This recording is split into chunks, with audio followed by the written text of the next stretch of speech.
성경 말씀 함께 보겠습니다. 오늘 함께 보실 말씀은 로마서 15장 1절부터 3절까지 있는 말씀으로 함께 말씀을 보시겠습니다. 로마서 15장 1절부터 3절입니다.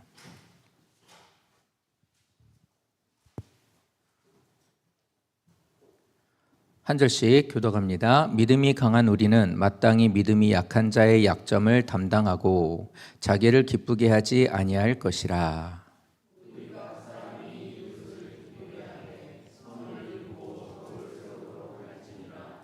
다 같이 기록 그리스도께서도 자기를 기쁘게 하지 아니하셨나니 기록된 바 주를 비방하는 자들의 비방이 내게 미쳤나이다 함과 같으니라.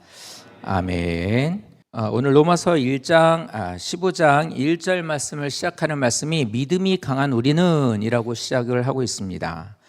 그래서 오늘 이것을 우리들은 제목으로 삼고 오늘 이 믿음이 강한 우리는 이라고 하는 것으로 시작하는 로마서 15장 전체에 대한 말씀에 요 1절에 있는 말씀을 좀 중심으로 보려고 합니다.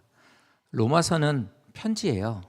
로마에서 교회를 개척하고 주의 일들을 감당하고 있는 이들에게 쓴 편지입니다. 그래서 로마에서 주의 일들을 감당하고 있는 성도들이 이 편지를 접할 때에 그 편지를 딱 접하는 그들에게 바울이 표현하는 게 믿음이 강한 우리는 이러지 않냐? 믿음이 강한 우리는 이렇게 해야 한다라는 것을 이제 쭉 이야기를 하죠. 그 내용에 대한 것은 우리가 뒤쪽에 보고 먼저 이제 말씀을 드리는 것은 이 믿음이 강한 성도, 믿음이 강한 우리라고 하는 것은 많은 성도들이 있는데 이 중에 믿음이 강한 사람들이 있다. 이 사람들 중에 특정적으로 그래도 이렇게 특출나게 믿음 생활을 잘하는 이들이 있다.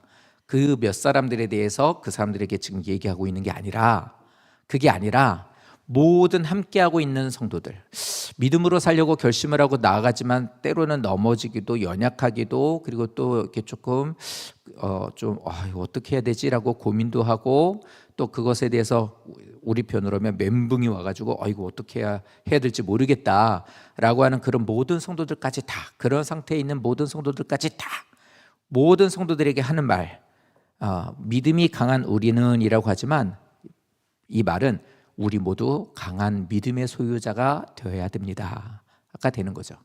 그러니까 오늘 말씀은 강한 믿음의 소유자, 강한 믿음의 그리스도인이 되어야만 한다. 예수를 그리스도로 영접하고 믿고 구주로 따르고 있는 사람이 그리스도인이거든요. 그리스도인이라고 자기 자신을 자부한다고 한다면 교인 말고요, 교회만 왔다 갔다 하는 사람들은 안 되겠죠. 근데 나는 구주로 영접한 그리스도인이 맞습니다라고 한다면 너희들은 믿음이 강한 자가 되어야 돼. 우리 모두가 다. 이렇게 표현할 수 있습니다. 그래서 강한 믿음의 소유자가 되기를 원하는 우리, 그리고 예수를 그리스도로 영접하고 강한 믿음으로써 그 이름을 우리가 살아내는 우리, 이 우리에 대해서 말하고 있습니다.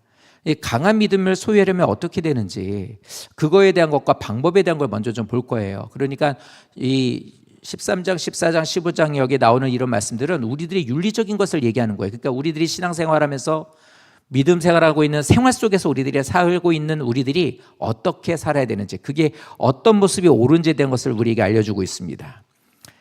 믿음이 강한 성도가 되는 것은 의무, 그리고 모든 사람에게 다 있어야 되는 일이에요. 첫 번째, 우리가 믿음의 강한 성도가 되기 위해서는 꼭 기억해야 되는 것, 어떤 상황 속에서도 흔들리지 않아야 된다는 거예요. 상황에 따라서 흔들려서는 절대로 안 된다는 겁니다. 당연하죠. 흔들리지 않는 게 강한 거니까. 강한 사람이 흔들린다고 말할 수는 없잖아요. 근데 뭐에 대해서느냐, 뭐에 대해서 유혹의 파도가 우리들에게 계속해서 계속해서 엄습해 오게 되고, 또 우리들의 삶 속에서 믿음이 흔들리는 일들이 많이 일어난다 할지라도 거기에 우리가 파도로 인해서 잠식되고 그냥 가라앉아 버리고 흔들리는 자가 되지 않아야 되고, 그렇게 해서 쓰러지는 자가 되지 않아야 된다는 게 일단 우리들에게 가장 먼저 있어야 되는 모습이죠. 나는 내가 강한 믿음을 갖기 원한다. 그리스도인이, 나는 예수 믿는 사람이다.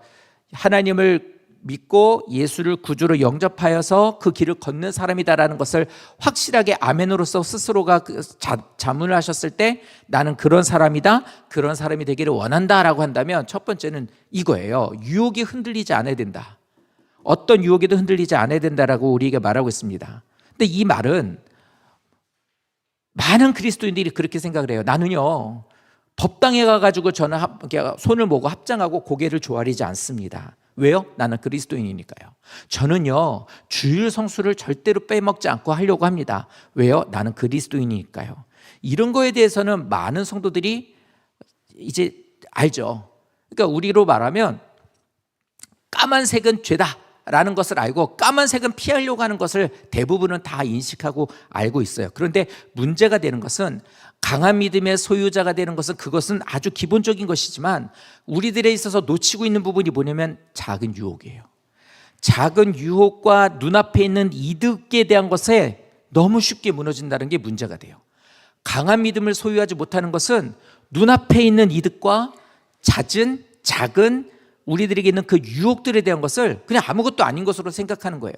남들 다 그렇게 사는데요 이런 거 가지고 뭐 문제 되겠습니까? 이렇게 생각을 해요. 아무 가책이 없어요. 그러니까 그런 것에 대해서 취하고 그것들을 먹고 그것들을 즐기고 취하고 먹고 즐기고 하니까 술에 관련되는 걸로 생각하시거나 그런 게 아니라 그거에 우리가 넋이 나가거나 그냥 우리가 너무 쉽게 대한다는 것을 뜻하는 거예요. 이렇게 되게 되면 우리들은 이런 것으로 인해서 이미 우리들은 가라앉고 있는 상태라고 말할 수밖에 없을 겁니다. 작은 유혹과 눈앞에 있는 이익에 우리가 그냥 쉽게 무너져 내리거나 그냥 아무것도 아니고 나는 죄짓지 않고 난 믿음으로 살고 있어, 난 그리스도인이야 라고 이렇게 생각하고 있다면 우리는 이미 내 신앙은 가라앉아 버리고 있을 수도 있어요. 그러니까 작은 여우가 포도원을 망가뜨리듯이 아무것도 아닌 작은 일들에 있어서 우리들은 너무 쉽게 무너진다는 겁니다. 그러니까 강한 믿음을 소유하기를 원하는 성도님들이시라면 저걸 꼭 기억해 주세요. 내가 하는 행동, 내가 하는 말, 내가 결정하는 이것이 하나님 보시기에 어떨까? 이게 진짜 믿음으로서 내가 강하게 나가는 걸까? 이것이 진짜 하나님 기뻐하는 모습인가? 혹시 이거로 인해서 내가 하나님 앞에 죄가 되거나 내 믿음이 허물어져 내리지는 않을까? 이것을 자꾸만 우리들이 이것에 대한 것을 알아야 돼. 이게 어떻게 아냐는 거예요.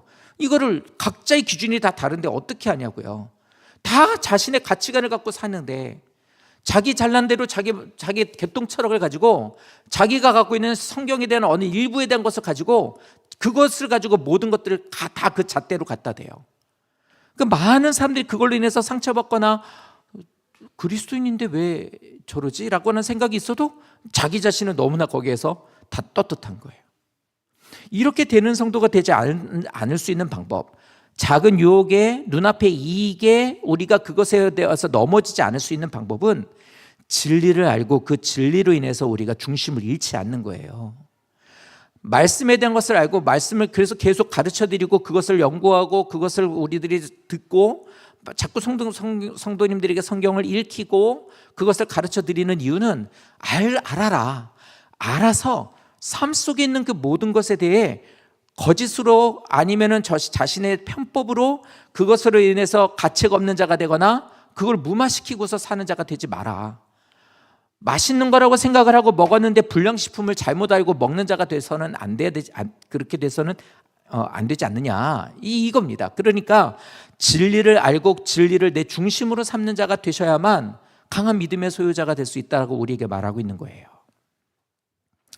성도님들, 이것이 어려울까요? 우리만 좀 그런가요? 우리는 가끔 그래요. 어려운 일을 당할 때가 되면 왜 나만 이런 일들이 내게 일어나는가? 우리가 이렇게 생각할 때가 있습니다. 그런데 성경이 기록이 된 이후로 지금까지 그 사이로 1500년 정도의 시간과 지구 곳곳에 수많은 사람들이 수로 헤아릴 수 없는 수많은 사람들이 예수를 믿고 구주로 영접하고 믿음의 삶을 살았어요. 나만 그리스도인이 아니에요. 이곳에 있는 우리들만 그리스도인이라는 이름을 갖고 사는 게 아니에요. 그러면 그 1500년이라고 하는 성경 이전에는 더 말할 것도 없고 성경이 딱 끝나고 요한계시록 끝나고부터 지금까지 살고 있는 모든 지역과 세대를 거쳐 시간 속에 공간 속에 살고 있는 모든 많은 그리스도인들은 다 이 모든 것에 있어서 결코 우리보다 쉬운 삶을 살지 않았습니다. 우리보다 다 쉽게 쉽게 살면서 그리스도인으로서 살고 그리스도인으로서 그 사람들이 하나님 앞에 인정받고 그 사람들이 별로 어려움 없이 예수 믿고 구원받는 삶을 살았다고 말하지 않아요. 그러니까 우리는 왜 나만 이렇게 어렵지? 왜 우리는 이렇게 맨날 주일이면 이렇게 그리스도인으로서 뭐 이렇게 살아야 된다, 유혹에 흔들리면 안 된다, 혹시 모르지 않느냐, 내 믿음이 이렇게 믿음에 가라앉아 있을지. 그러니까 작은 유혹에 대해서 이기셔야만 합니다. 삶에 대한 것들의 우선순위를 절대로 바꿔서는 안 됩니다. 되게 고민되고 사실 이거 좀 기분 나쁘거든요. 어떻게 들으면 뭐 이렇게까지 빡빡하게 신앙생활을 해야 돼? 뭐 이렇게 생각할 수도 있죠. 그런데 이렇게 되는 그 말을 지금 말씀드린 것처럼 수많은 그리스도인들은 우리보다 쉽게 살았느냐? 아니거든요. 정말로 어렵게 지금도 목숨 걸고 신앙생활하는 사람들이 얼마나 많은지 몰라요. 나보다 훨씬 더 믿음 안에서 믿음을 지키기 위해서 작은 유혹에 대한 것들이 자기를 허물어뜨리지 않게 하기 위해서 진리로 자기를 계속해서 무장하고 갖추고 그것으로 가지고 살아가는 사람들이 얼마나 많았고 많은데요. 그 중에 한 사람이 우리가 되어야 된다는 겁니다. 그래서 우리가 강한 믿음의 그리스도인이 되기를 원한다면, 진리로 하나님 앞에 서기 원한다면, 금요기도 시간에 우리가 말씀을 나눴던 것처럼 가장 중요한 것, 하나님을 경외하는 자가 되어야 된다. 하나님을 경외한다라는 것이 예배 시간에 찬양하거나 아니면 우리가 어떤 것에 대해 순서를 맡아서 그거를 하거나 아니면 우리가 이렇게 좀 경건한 마음으로 모습으로 와서 예배를 드리는 이런 것도 물론 중요하겠지만, 그보다 훨씬 중요한 하나님을 경외하는 믿음의 그리스도인, 강한 믿음의 그리스도인은 하나님으로부터 내가 멀어지지 않아야 되겠습니다라는 마음을 갖는 거예요. 신앙생활하며 나아갈 때, 우리들이 믿음 생활하며 나갈 때 죄를 짓거나 우리가 실수할 수가 있죠. 그런데 그렇게 실수하거나 믿음이 없는 모습을 갖게 되었을 때 말씀을 통해서 나에게서 그것이 다가와요. 쾅 하고 와요. 나 이러면 안 되는 거였구나. 내가 죄를 졌구나. 이렇게요.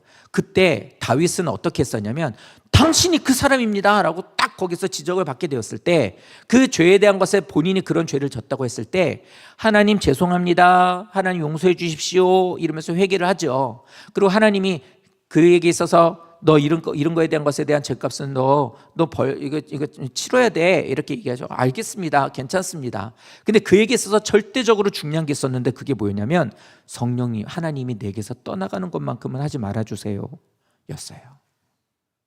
하나님을 경외하는 사람에게 가장 중요한 것은 하나님이 내게로부터 멀어지는 거예요. 그것이 저에게는 절대로 안 됩니다. 그러면 어떻게 살아야 되지? 하나님으로부터 멀어지게 되는 죄된 것들, 자꾸 내가 하나님을 밀쳐버리는 것들에 대한 요소들을 자꾸만 없애가야겠구나. 기도를 쉬니까 자꾸 하나님에게서 멀어지네. 유혹에 대한 것 때문에 자꾸 나도 모르게 눈이 감겨지네. 그러면 기도를 자꾸 줄이는 게 아니라 기도를 늘려가야지. 내가 하나님 말씀을 잘 모르니까 더 이런 일이 많은 것 같아. 그럼 더 말씀을 알아야지. 하나님이 원하시는, 내게 주신 성령께서 내 안에 이 양심을 통하여 주시는 하나님이 기뻐하시는 일들을 더 많이 행하려고 힘써야지. 우리가 하나님이 내게 이런 것들에게서 내가 만약에 다 놔버리면, 하나님이 나에게서 멀어진다면 내 영혼은 어찌 되지? 난 그것만큼은 싫습니다 하며 하나님께로 가까이 나가는 자가 되는 게 주를 경외하는 자예요. 그 마음을 가지고 살아가는 자가 믿음이 강한 그리스도인이라는 거예요. 고린도후서 12장 말씀이 이렇게 말씀합니다. 내가 그리스도를 위하여 그리스도를 위하여 약한 것들과 능욕, 궁핍, 박해, 공고를 나는 기뻐한다. 왜 그러냐? 그건 내가 약한 그때에 그것이 강함으로 나타나기 때문이다. 이상하죠? 강한 믿음의 그리스도인이라는 것은 내 약함을 인정할 때 드러난다는 것을 말합니다. 성도님들, 우리들이 신앙생활하면서 진정한 믿음을 갖기를 원하시고 주님 앞에 주님이 나를 도우심에 대한 것을 받기를 원하신다면 먼저 우리들이 해야 되는 게 뭐냐면 자신이 불완전하고 연약한 자라는 걸 인정하라는 거예요. 나는 연약한 자라는 거. 우리가 신앙생활하면서 강한 믿음의 그리스도인이 되지 않으면, 주를 경외하지 않으면, 주님을 가까이 하거나 주님께로 가까이, 주님이 나에게서 멀어지지 않고 가까이 오면 어떻게 되냐면 자꾸만 예민해져요. 죄에 대해서 자꾸만 예민해지니까 이런 죄들에 대해서 자꾸 이렇게 불이 들어오니까 멀어지게 되고, 하나님이 기뻐하시는 일들에 대해서는 더욱더 우리들이 그것을 가까이 하는 자가 되게 되거든요. 근데 이렇게 하는 생각을 갖게 될 수 있으려면 어떻게 되냐면 자꾸 내 것, 이 세상에서의 삶, 누리는 것, 즐거움에 대한 것을 갖고 사는 것. 나만 한 사람이 어디 있어? 나는 내가 하는 모든 것에 대해서 나는 자신 있어. 이런 생각을 갖고 사는 것보다 뭐냐면, 야, 이 넓은 우주에서 이 하나의 별인 지구, 저 지구의 수많은 사람들이 지금까지 수많은 무고한 역사와 시간들 가운데서 이 하나의 일부에 지나지 않는 난 진짜 불완전하다. 난 진짜 연약하다.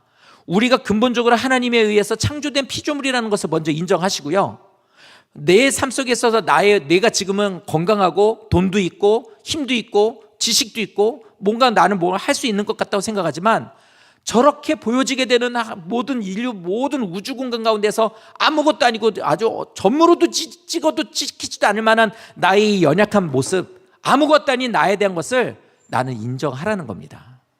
나는 아무것도 아닌 자, 정말 부족한 자, 뭔가 자신 있다고, 뭔가 살아낼 수 있다고, 힘 있다고, 성공한다고 말할 수 있는 나지만 내 한 치 앞도 바라볼 수 없고 아무것도 할 수 없는 나, 이런 나에 대한 것을 내가 먼저 인정하고 인식하라는 거예요.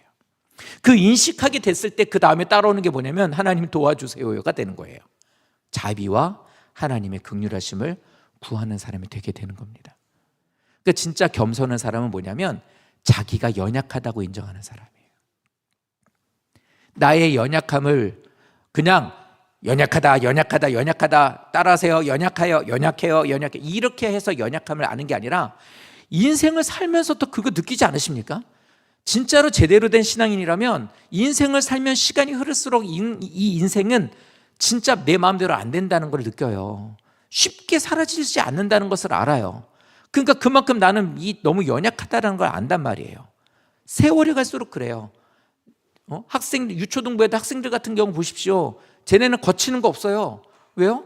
뭐 아무것도 걱정할 게 없으니까요. 그러니까 저 때는 삶도, 성공도, 시간도, 어떤 삶에 대한 열매도, 아니면 자신에 대한 어떤 두려운 일들에 대한 것도 전혀 없단 말이에요. 그런데 저 아이들이 이제는 고등학교를 가고 대학을 가고 이렇게 되면서 어떻게 돼요?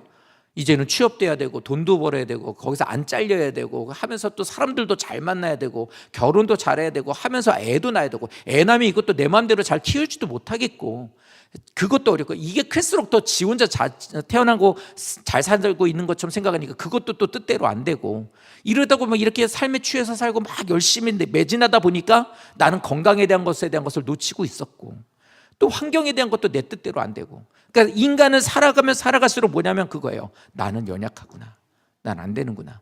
그러니까 성령이 그 안에 들어가시면 더 강해지죠. 그래서 어떻게 합니까? 내 힘으로 살아낼 수 없는 내 인생을 주님께서 도와주십시오. 이렇게 살다가는 난 주님 앞에 못 갑니다. 아무리 내가 하나님 앞에 떳떳하고 믿음으로 산다고 하여도 내가 가는 길을 돌아보면 삐뚤 엉망진창입니다. 하나님이 자비를 긍휼히 여겨주시지 않으면 저 인생 아무것도 아닙니다. 이렇게 하나님 앞에 나의 연약함을 고백하고 내가 그렇게 살아온 시간들에 대한 것을 회개하며 하나님이 인도하신 가운데 하나님 앞에 용서를 구하며 하나님의 도우심을 의지하고 나가는 거예요. 이런 사람이 강한 사람인 거예요. 그 약함을 갖고 있고 인정하고 고백하고 그것을 하나님께 내어 맡기게 됐을 때에 하나님의 강함으로 나를 채워주신다요. 그래서 믿음으로써 목사님, 애를 낳고 키워보니까 잘 안 됩니다. 제 뜻대로 안 되더라고요. 그러니까 잘 좀 말씀으로 우리 아이를 잘 키워주십시오. 그럼 저도 그러죠. 그것도 저도 잘 안 되니까 하나님, 이제 저도 뒤돌아서서 기도를 하게 돼요. 하나님, 저 성도님이 저렇게 아이를 저에게 맡겼는데 우리 교회로 보내주셨으니 정말 믿음으로 잘 키우길 원합니다.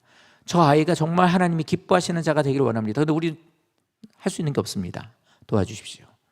이렇게 하고 나갔더니 한 살 한 살 먹으면서 애들이 가면서 많이 바뀌어요. 그러니까 그 아이들에게서 뭐가 보여지냐면 하나님의 강함이 보여지는 거예요. 그게 바로 믿음이 강한 성도고 믿음이 강한 자녀가 되는 길이에요. 자, 근데 이 사실이 중요한 이유는요, 이 사실이 더 중요한 이유가 있습니다. 이렇게 하나님 앞에서 연약하고 또 하나님 앞에서 은혜를 입은 자기 자신을 보는 자가 되면 어떤 역사가 또 일어나게 되냐면 다른 사람들을 정죄하지 않아요. 그리고 또 다른 사람들을 이해하고 용서할 수 있게 되게 됩니다. 그 시간을 살아났던 우리, 믿음 안에서 하나님 앞에 나의 연약함으로 인해서 한없이 낮아지고 부족하다는 것을 깨닫게 됐을 때 하나님을 의지하게 됐고, 하나님을 의지함으로 인해서 하나님께서 나에게 은혜를 부어주심으로 인해서 나는 강한 믿음의 사람이 되게 되었고, 그래서 하나님이 주시는 은혜로 인하여 자유하고 기쁜 삶을 살게 되었죠. 이런 삶을 살게 된 사람은 여전히 그렇게 연약한 사람들을 보게 되면 정죄하지 않아요. 왜요? 나도 그랬거든. 그러니까 그 사람들을 어떻게 합니까? 용서할 수 있고 사랑할 수 있게 되는 거예요.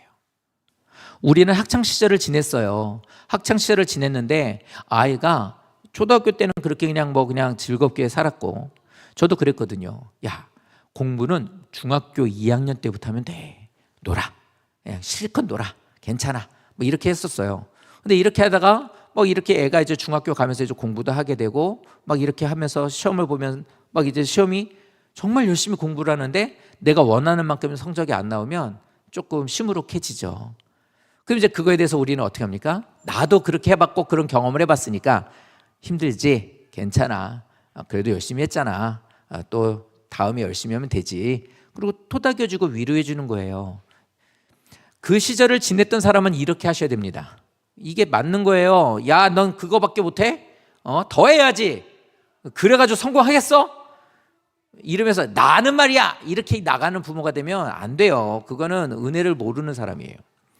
그러니까 우리가 마치 그 시절을 지냈었던 우리들도 똑같은 아픔과 힘들고 어려움을 겪었었던 것처럼 그 시대를 겪고 있는 자녀들에게 우리도 그렇게 얘기를 해요. 마찬가지입니다. 하나님 앞에 우리가 하나님 앞에서 연약함을 고백하고 그것을 알게 되고 하나님의 은혜를 받고 믿음 안에서 주님의 인도하심과 사랑으로서 지금 이렇게 서게 된 믿음의 사람이 된 우리가 그렇게 믿음이 아직도 자라나지 못한 그 사람들을 보면서 안타까운 마음으로 그 사람들을 용서하거나 그 사람들을 우리가 세워줄 수 있도록 하게 되는 거예요.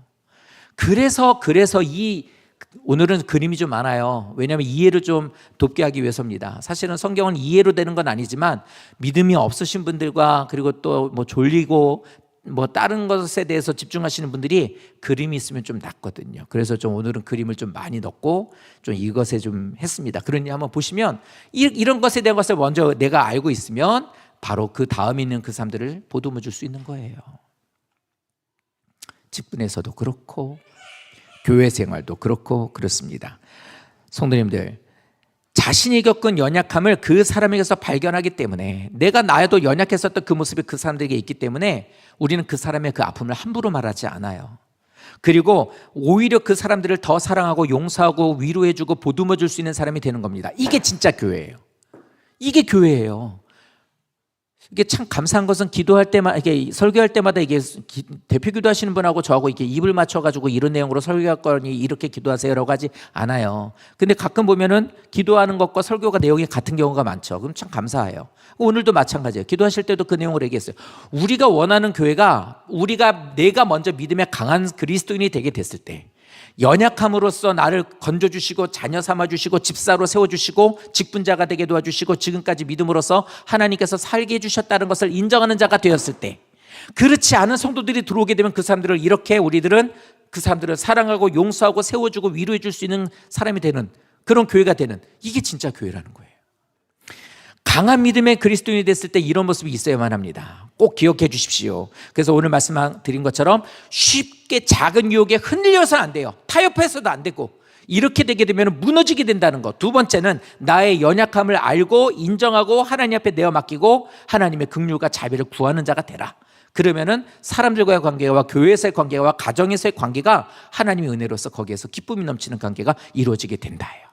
이런 역사가 성도님과 성도님들의 가정에 이루어지기를 예수님의 이름으로 축원드립니다. 자, 두 번째 크게 한번 오늘 마지막으로 말씀을 드리고 싶은 건 이겁니다. 그러면 강한 믿음의 그리스도인이 되기 위해서 우리들이 실천해야 되겠어요. 이런 신앙을 갖기 위해서 이런 마음으로서 내가 알고 이것을 아멘으로 화답하셨고, 잘은 못하지만 저도 지금 그러려고 하고 저런 마음이 있습니다. 저도 제 연약함을 압니다. 저도 이렇게 자존심 내세울 때가 있긴 하지만 그래도 압니다. 그래서 저도 자꾸 하나님의 긍휼하심을 구합니다. 이렇게 고백하시는 성도님들은 실천하셔야 될 게 있습니다.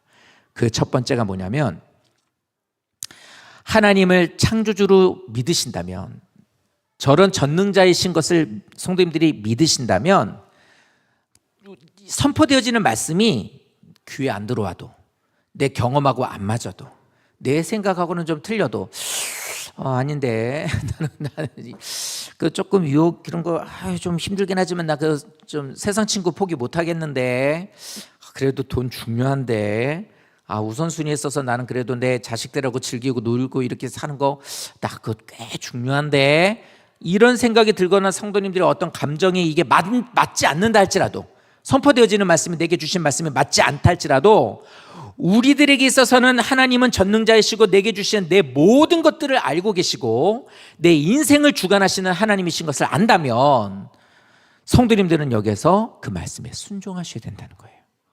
순종하셔야 돼요. 아까 우린 자녀 얘기했죠. 자녀들을 키워가는 데 있어서 교회에서 목사나 선생들이 얘기하는 게 있어요. 그러니까 제가 성도님들한테 자녀 키우실 때 꼭 이렇게 하셔야 됩니다라고 해요. 예를 들어 그냥 이렇게 얘기할게요. 잘못했을 땐 꾸짖으셔야 됩니다. 근데 나는 애 기죽이기 싫어서 나는 야단 안 치거든. 그런데 말씀을 통해서 보니까 하나님은 훈계하라고 말씀하시네. 근데 나의 자녀를 키우는 방침은 사랑인데, 이렇게 생각하셔도 말씀이 그렇다면 뭐 해야 한다? 순종하셔야 된다는 거예요. 강한 믿음의 그리스도인으로서 실천해야 될 첫 번째는 내 의지, 감정, 지식과는 상관없이 말씀에 순종하셔야 된다는 겁니다. 꼭 기억해 주세요.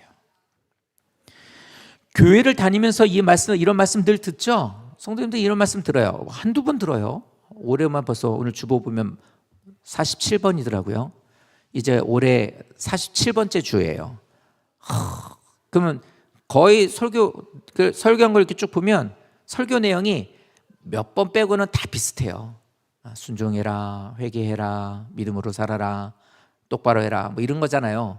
근데 이렇게 말씀을 듣잖아요. 그런데 이렇게 어떻게 하다가 한번 딱 어떤 일들에 있어 순종하실 때가 있어요. 한번 큰맘 먹고 하라는 대로 한번 어떤 용기로 어떤 믿음이었는지 몰라도 순종했어. 해봤어. 잘 됐어. 그랬더니 거기에서 진짜 하나님이 도우시는 것 같아. 일이 잘 풀렸어. 그 한 번의 일이나 그 경험을 가지고 나는 순종의 사람이라고 말씀하시면 절대로 안 돼요. 절대로 안 돼요. 그거 한번 경험했다고. 그래서 어떤 사람이 나 기도했더니 하나님 음성 들려줬어. 나 기도했더니 하나님이 나에게 이렇게 하라고 하셨어. 나 했더니 이렇게 기적을 베풀어 주셨어. 그런 경험을 가지고 내가 하나님을 알고 난 믿음이 있다라고 말하시면 안 돼요. 왜냐하면 이렇게 되게 되면 결국에는 자기 스스로를 나 스스로가 대견스럽게 여겨요. 나는 기도해. 난 믿음의 사람이야. 왜? 나 그런 경험했으니까. 기도할 때 나도 뜨거워져 봤거든. 나는 성령의 사람이야. 뭐 이렇게 해요. 이렇게 해서 끝나버리면 아무것도 안 된다는 거예요. 오히려 이 사람은 그냥 그 한 번의 경험이, 성경에 대한 것들에 눈이 밝혀져서 알게 됐었던 그 경험이 어떤 일들로 인해서 그걸 경험했었던 것으로 인해서 그냥 그걸로 만족하는 것으로 끝나버린단 말이에요. 그거는 그리스도인이 아니에요. 그렇게 되는 것으로 하나님의 역사를 우리는 받을 수 없어요. 말씀의 순종이라는 것은 그 한 번을 말하는 거 아니에요. 좀 안타까운 예지만 말씀드렸죠. 어떤 분이 일을 하는데 말씀에 순종해서 하라. 목사님, 저 일하는데 여기 많은 점포들이 있는데요, 다 저 집으로 가요. 저 집은 여기 2층에서 제일 매장이 크고요, 제일 잘해요. 그리고 옷도 제일 많이 팔고. 그러니까 딱 봤을 때 사람이 만약에 손님이 100명이 왔어. 그럼 90명은 80명은 저리로 간다는 거예요. 그러니까 20명의 사람들이 우리한테 온다는 것, 이게 우리들한테는, 이 사람들한테 기정사실이 된 거예요. 근데 코로나 때문에 쑥 줄어버렸어요. 그러니까 50명밖에 안 와요. 그러니까 어떻게 합니까? 여기 있는 사람들은 한두 세 명만 하고 나머지는 다 저쪽으로 가는 거예요. 그건 이 사람들 다 인정하는 거예요. 그래, 저 집 원래 그러니까. 이 얘기를 하더라고요. 그래서 그랬어요. 집사님, 그러지 말고 기도를 하고 말씀을 보고 기도를 하시라고. 딱 업무를 시작할 때 기도하세요. 말씀을 한 장 읽고 기도하세요. 그리고 하나님께 맡긴다고. 내 힘으로 하지 않고 하나님 의지한다고 해보십시오. 했어요. 근데 놀라운 건 이렇게 됐더니 이게 거꾸로 돼서 여기로 온 거예요. 50명이 오는데 이쪽으로 40몇 명이 오고 저쪽으로는 두세 명밖에 안 가는 거예요. 이 사람이 기적을 맛본 거예요. 이게 어떻게 이런 일이 있을 수 있지? 한 번도 이런 일이 없었는데 너무 기뻐하는 거예요. 이제 신나죠. 놀랍죠. 하나님의 능력을 경험하면 아리송합니다. 이게 뭐지? 그리고 이게 메롱메롱해요. 그래서 그 얘기를 해서 너무 좋아도 하지만 이게 뭔 일인가 이게 꿈이야? 생시야? 뭐 이런 생각을 하더라고요. 그래서 그 얘기를 했어요. 집사님, 시작에 불과하니까 그걸로 만족하지 말고 앞으로도 계속해서 그렇게 하십시오. 근데 분명히 기억하세요. 이런 일이 있어서 집사님한테 유혹이 올 거예요. 그러니까 기도하며 하는 일, 이 일들을 오늘 샘플로 보여주신 이 일을 꼭 기억하고 이렇게 계속 하시는 겁니다. 이렇게 얘기를 했어요. 그런데 이러고 나서 이제 좀 더 어려워지거나 이제 문제가 생겼어요. 힘들게 된 거예요. 그러니까 어떻게 합니까? 이전에 자기가 했던 방법대로 해버린 거예요. 2번, 3번에 대한 그 역사가 안 일어나는 거예요. 그러니까 거기서 그런 거. 왜 안 일어나죠? 이게 왜 안 되죠? 이렇게 돼버린 거예요. 애들 키우는데도 이런 분들 많아요. 아이를 보냈는데 이렇게 해서 애가 달라진 걸 보고 좋아해요. 교회 갔더니 괜찮은 것 같아요. 그러고 나서 어떻게 합니까? 다시 원래 자기 방법대로 해요. 한 번 경험한 것으로 자기를 대견하게 여겨요. 그리고 자기 자식은 자기가 키울 거라고 생각으로 사는 거죠. 그래서 말씀드려요. 내 생각하고 틀려도, 내 경험하고 틀려도, 내 가치관하고 틀려도 말씀이 하라 하면 아멘 하셔야 되는 거예요.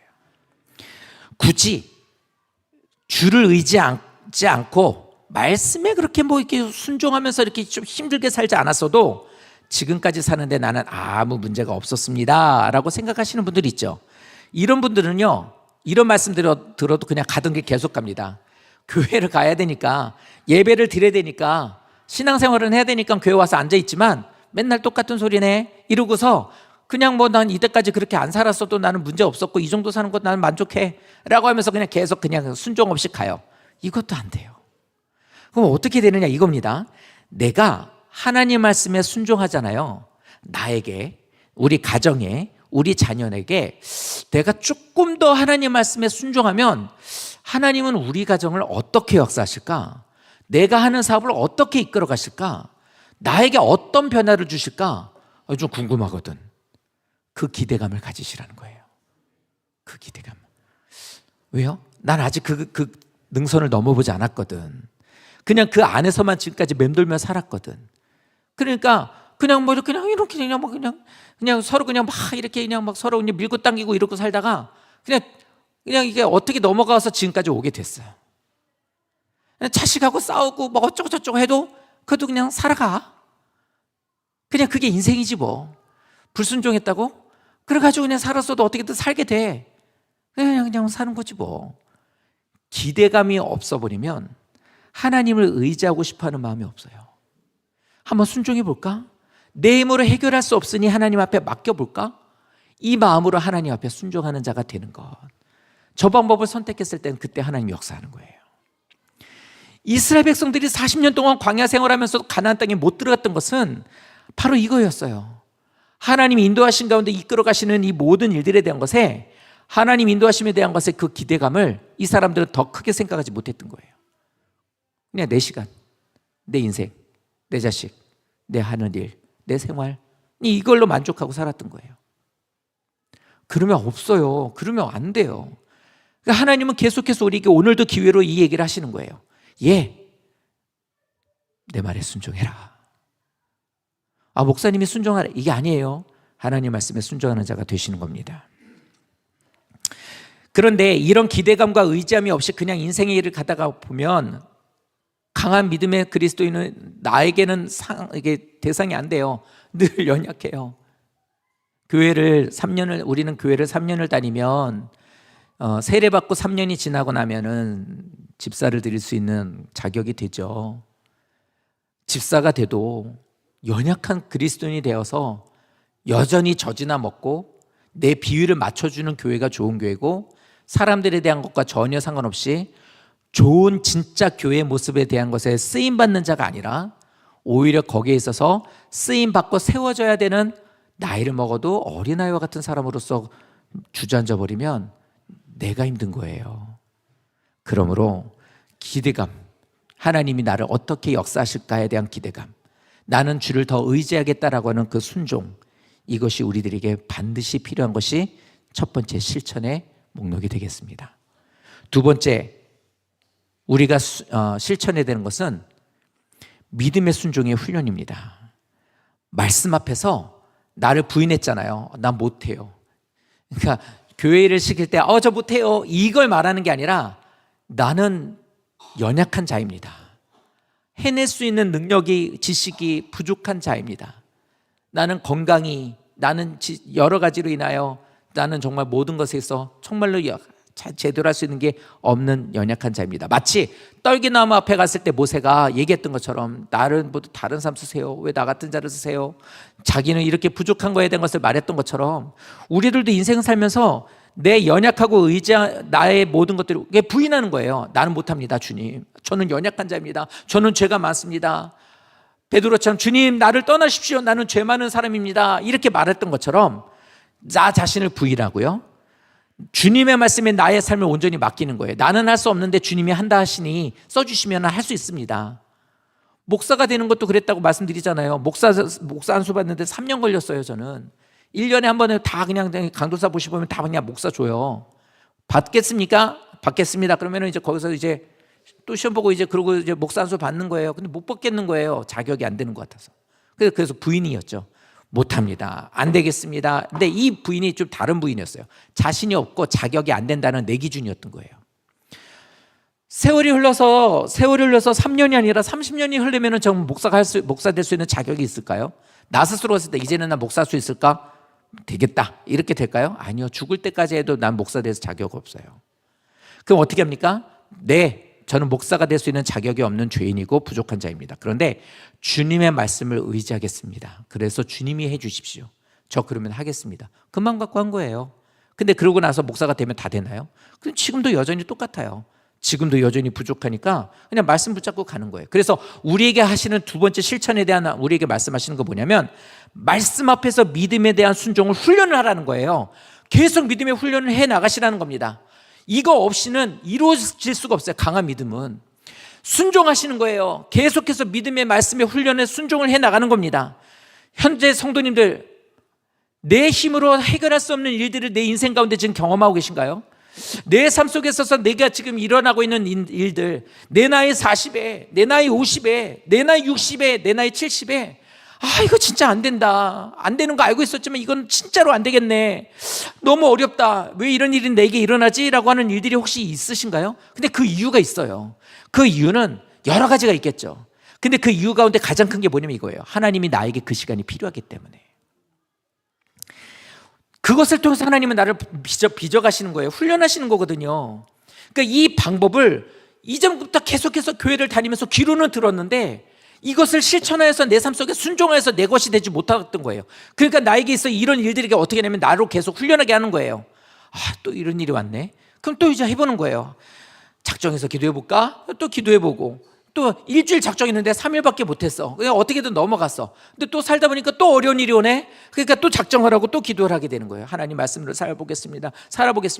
이거를 계속해서 1번, 2번, 3번 계속 반복하면서 훈련해 나가시는 거예요. 그런데 이게 쌓여지게 되면 어느 순간에 보면은 하나님의 말을 알게 돼요. 하나님 인도하심을 알게 돼요. 이스라엘 백성들이 40년 동안 광야 생활하면서 하나님 계속 그게 반복됐잖아요. 목말라요. 물 주고 배불려 주고 또 가다 또 목말르고 또 배고파지니까 목말라요. 근데 줬던 거를 알고 있으면 경험을 했으면 기다리자. 하나님은 우리가 필요한 거 달라고 하면 주시니까 험한 말 하지 말자. 괜히 그래서 하나님은 마음을 노엽게 할 필요 있냐? 어차피 하나님 주시잖아. 이때까지 주셨잖아. 3년도 아니고 4년도 아니고 40년이었는데 이렇게 해서 나갔으면 돼요. 근데 어떻게 돼요? 훈련이 안 되니까 매번 똑같은 거예요. 매번 똑같아요. 그냥 광야 우리 그냥 여기 살지 말고 애굽으로 갈 걸. 괜히 나왔어. 와가지고 이런 하찮은 이 땅은 이런 만나 같은 거나 먹고 이 땅 거나 먹고 이런 소리를 하잖아요. 그럼 결국에는 가나안 땅을 못 받아요. 못 들어가잖아요. 근데 여호수아와 갈렙 보세요. 훈련되어진 걸 알고 있었죠. 경험했잖아요. 입으로 고백했더니 그 역사가 이루어지는 거 봤잖아요. 그리고 가나안 땅을 하나님이 주셨어요. 들어가서 어떻게 합니까? 살아내야 되는 그 모든 순간에 대한 것들이 광야에서 훈련되었던 것을 그대로 그냥 갔던 거예요. 말씀하시는 것에 순종하는 거. 아니 어떻게 그게 콘크리트보다 더 단단하게 지어지고 그게 큰 옹벽들이 그냥 거기서 몇 바퀴 돌았다고 무너져 내리냐고요. 어떻게 거기에서 그냥 법궤 메고 그냥 앞으로 갔는데 그게 길이 열려지냐고요. 어떻게 해가 멈춰가지고 전쟁을 하고 싸우는 데서 내가 이길 수 있도록 해가 멈추냐고요. 모든 것들이 말씀의 순종이 훈련으로 이루어진 훈련에 대한 모든 것으로 이루어졌던 순종이었어요. 순종. 지금 내 나이에 되도록 내가 지금까지 신앙생활하면서 하나님께서 내게 계속 보여주시고 말씀하고 있는 것들이 소리로 들려지지 않지만 우리에게 하시는 말이 뭐냐면 나 너 훈련하고 있었던 거야. 난 너 지금 만들어가고 있는 거야. 그러니까 조금만 더 훈련을 조금 더 네가 한번 좀 잘 내 스케줄대로 따라가라. 좀 개인적인 얘기해서 죄송한데 호건이 우리 서호건 저기 최재원 집사님이 저 방송 저거 하고 있었는데 이제 호건 청년이 하거든요. 근데 이제는 금요기도 때도 와가지고 해요. 잘해요. 근데 저 친구가 PT를 받는다고 하더라고. PT를 그 헬스 개인 트레이닝 붙여가지고 그래서 그때 한번 만나가지고 뭐 이렇게 늦게까지 일해서 치킨 사준다고 그랬더니 치킨을 먹는데 2쪽 먹고 문자 보내더라고요. 치킨 2조각 먹었음 하고 자기 선생한테 보내요. 더 먹어, 더 먹고 더 보내. 안 된다는 거예요. 많이 먹으면 안 된다고. 그래가지고 몇 개월 동안 하더니 홀쭉해졌어요. 이게 몸이 이제 조금 이제 공부하고 막 고3 지내면서 이렇게 하면서 이제 물렁물렁했던 것들이 이제 좀 이렇게 퍼져있던 것들이 이제 막 이제 좀 더 이뻐지더라고요. 아니 우리들의 인생에 있어서도 돈 주고 누군가에게 나의 몸에 대한 것을 조금 이렇게 몸매를 만들어주고 건강을 생각해서 근육을 좀 붙여달라고 한다면 그 선생이 하는 말도 그렇게 귀담아 듣고 그렇게 하라는 훈련을 하는데 우리의 영혼을 이끌어주시고 강한 믿음의 그리스도인이라고 우리를 세워준다고 하나님 훈련시켜주시는 그 트레이닝을 왜 안 받냐는 거예요. 훈련 받으시는 거예요. 잘 안 돼도 실망하지 마세요. 이렇게 해서 조금 나았다면 하나님 되게 좋아하실 거예요. 팔굽혀펴기 하나밖에 못했는데 왜 2개를 했네? 이렇게 되는 것처럼 기도를 1분밖에 못했던 사람이 2분을 했다면 하나님은 기뻐하시겠죠. 왜요? 훈련되어졌으니까. 사랑하는 성도 여러분, 우리들의 신앙 속에서 말씀 앞에서 이 같은 훈련을 부지런히 성실하게 행하는 게 우리들의 책임이고 우리의 모습이에요. 올 한 해 얼마만큼 훈련 받으셨습니까? 누군가를 통해서 집사님 예배 태도가 바뀌신 것 같아요. 집사님의 말투가 바뀐 것 같아요. 집사님의 눈빛이 바뀐 것 같아요. 집사님의 생활 패턴이 바뀐 것 같아요. 성도님의 그 믿음의 열심이 달라진 것 같아요. 이런 것들에 대한 것들이 그렇게 누군가가 체크를 하거나 누군가 판단하는 게 아니라 함께 그 길을 걷다 보면 느끼거든요. 이런 대화를 들으셨다면, 이런 말을 누군가에게 들으셨다면 정말 잘하셨습니다. 더 큰 하나님의 칭찬이 있겠죠. 근데 반대가 돼버리면 정말 곤란해요. 이제 말씀 마칠게요. 우리들이 일상적일 때도 그렇고 누군가를 전도하려고 할 때도 그랬고 누군가가 나에게 상처를 주어서 내가 누군가를 용서해야 할 때도 그렇고 우리는 여인이 아이를 잉태하여서 출산의 고통을 맛봐야 아이를 낳는 것처럼 우리들에게도 그런 시간들로 인하여서 힘들고 어려운 일이 있을 때 그런 일이 있다 할지라도 그것을 이겨내는 자가 되었을 때 누군가를 전도할 수 있고 누구를 용서할 수 있고 내가 당하고 있는 그 모든 일들을 이겨낼 수 있고 그런 일이 없이 평탄하게 걷고 있어도 나는 강한 믿음의 그리스도인으로서 그 자리에 여전히 서 있을 수 있게 되는 거예요. 그러니까 우리들이 이거예요. 하나님의 말씀과 현실 사이에서 내가 고민에 빠져 있을 때가 있을 겁니다. 어떻게 이렇게 해야 되지? 이런 일을 어떻게 이걸 이겨내야 되나? 이걸 어떤 방법을 해야 되지? 이 순간에 이걸 하나님의 말씀을 선택해야 되나? 내가 이거를 그냥 선택해야 되나? 이게 자꾸 고민에 빠질 때가 있어요. 이런 시간과 과정이 하나님의 훈련을 통해서 이렇게 바꾸어져 가는 거예요. 이전에는 그냥 내 마음에 끌리는 대로 갔었던 사람이 교회를 다니고 신앙생활하고 말씀을 통해서 이제는 저 고민하고 있었던 것에 그래도 하나님이시라면 하고 이렇게 돌아서는 거예요.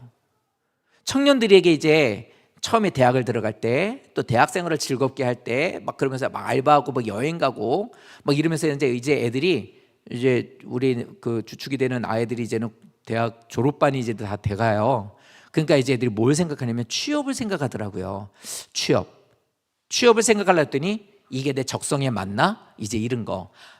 적성에 맞고 내가 이걸 갖고 해야 되겠다는 생각을 갖고 있었는데 이제 가까이 오니까 이게 조금 더 이제 더 현실적으로 생각이 되나 봐요. 고민을 하더라고요.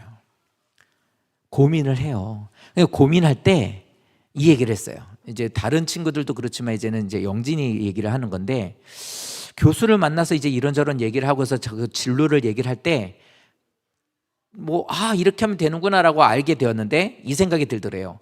이게 진짜 하나님이 기뻐하시는 일일까? 이 생각이. 그러니까 어떻게 결정을 하는 거 옳은 건지 모르겠다는 거예요. 그래서 엄마가 뭐 이런저런 얘기를 하다가 듣고 있다 저는 그랬어요. 딱 좋은 거 하나가 있는데 꼈죠, 대화에. 그래서 그 얘기를 했어요.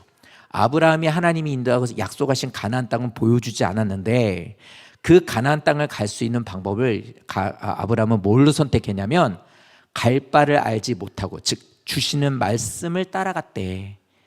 저 목표치에 대한 것을 딱 먼저 던져줬으면 힘있게 갔겠지만 그게 아니라 하루를 사는 말씀을 주시고 한 걸음 가는 말씀을 주셔서 그냥 그 말씀을 따라갔다는 거야. 나는 앞에만 보고 간 거야. 하나님이 인도하신 대로. 그랬더니 가다 보니 그 길이 하나님이 가나안으로 가는 길이었대.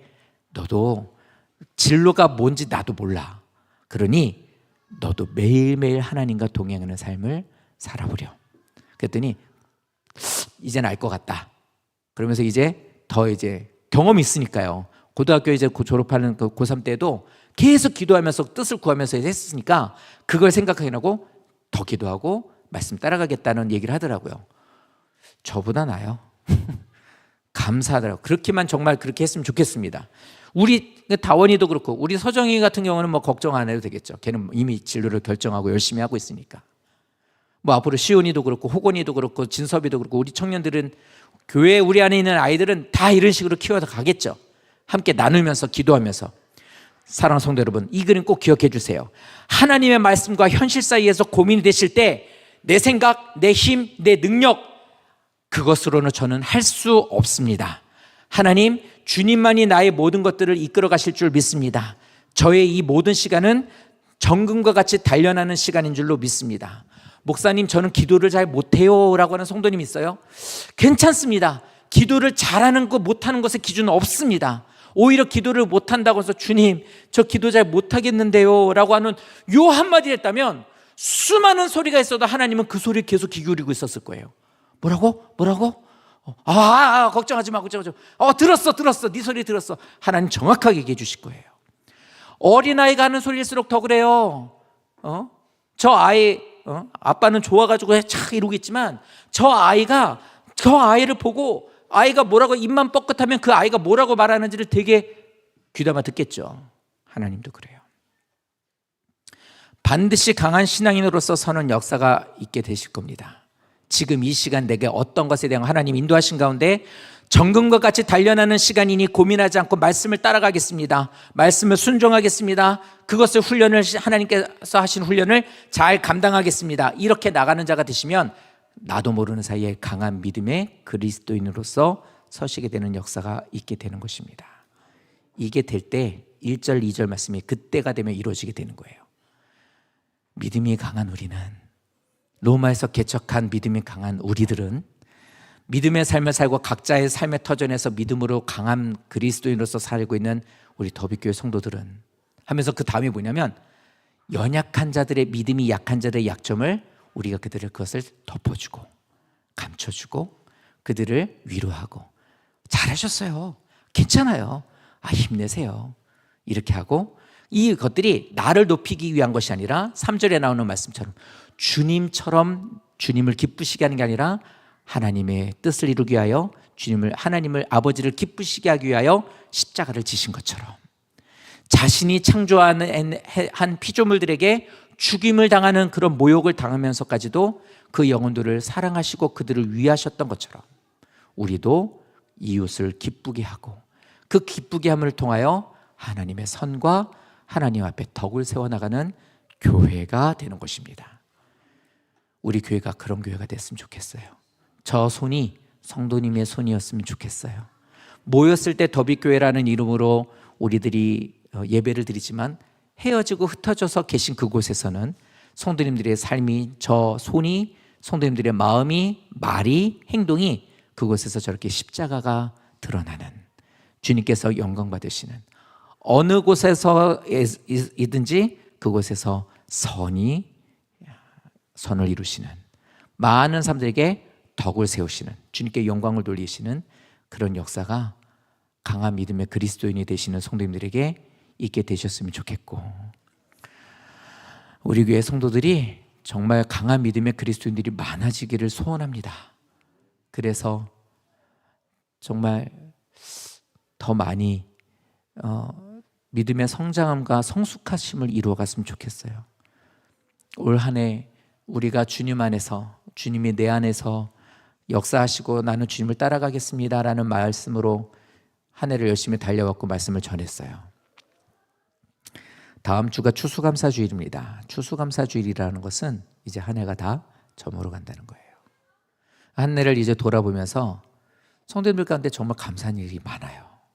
믿음이 성장하신 분도 있고 세워져 가시는 분들도 있고, 근데 여전히 어린아이와 같은 하나님과 거리가 멀어지는 것에 대한 것이 아무렇지도 않은 성도님들도 계세요. 안타까워요. 우리 모두가 그 연약한 자들을, 그 약점을 우리가 서로가 담당하여서 그들이 세워지게 될 때를 기대하며 믿음 안에서 서로 세워주고 아름다운 믿음으로써 더욱더 주님께서 역사하시고 믿음 훈련을 실천을 잘하시고 훈련을 받으셔서 그들이 언젠가는 그런 역사가 믿음의 성도가 되어서 또 많은 이들에게 좋은 영향을 흘려주는, 덕을 세우고 선을 이루는 우리 모든 성도가 되시기를 예수님 이름으로 축복합니다. 기도하겠습니다. 하나님 감사합니다. 아무것도 아닌 우리들을 주님께서 모아주셔서 교회로 세워주셨고, 우리들이 감히 주님의 이름을 아버지라 부르고 내 주님이라고 부르며 찬송을 드리고 하나님의 말씀을 선포하게 되었습니다. 우리들이 이렇게 된 것은 우리의 연약함을 통하여 주의 강함이 나타남이라 라는 그 말씀을 의지하여 되는 줄로 믿습니다. 우리는 그 누구도 자기를 드러내거나 자신을 자랑할 수 없습니다. 오직 주님만이 영광 받으실 뿐입니다. 주님, 우리를 이렇게까지 이 고백을 하게 해주셨으니 지금부터 우리는 더욱 하나님의 말씀에 순종하기를 실천하게 하시고, 이 순종의 하나님 말씀을 순종하는 것을 실천해 나갈 때에 저들의 힘으로 살아낼 수 없고 할 수 없었던 그 모든 일들을 이루어 가시는 것을 보기를 원합니다. 그래서 저들이 주님을 더욱 의지하고 믿음으로 나갈 때에 놀라우신 하나님의 역사하심으로 저들의 심령이 변화되고 저들의 인생이 바꿔지고 저들의 가정에 하나님 나라가 이루어지며 저들의 자녀들이 부모의 기쁨이 되는 역사가 나타나고, 하시는 모든 일들 위에 주의 선하심이 나타나고 덕을 세우는 일이 있고, 더욱더 주님께 영광을 돌리는 저들의 사업이 되기를, 저들의 직장이 되기를 원하오니, 이런 이들이 모인 하나님이 기뻐하시는 칭찬받는 더빅교회가 되게 하여 주시옵소서. 감사드리고 예수님 이름으로 기도드립니다. 아멘.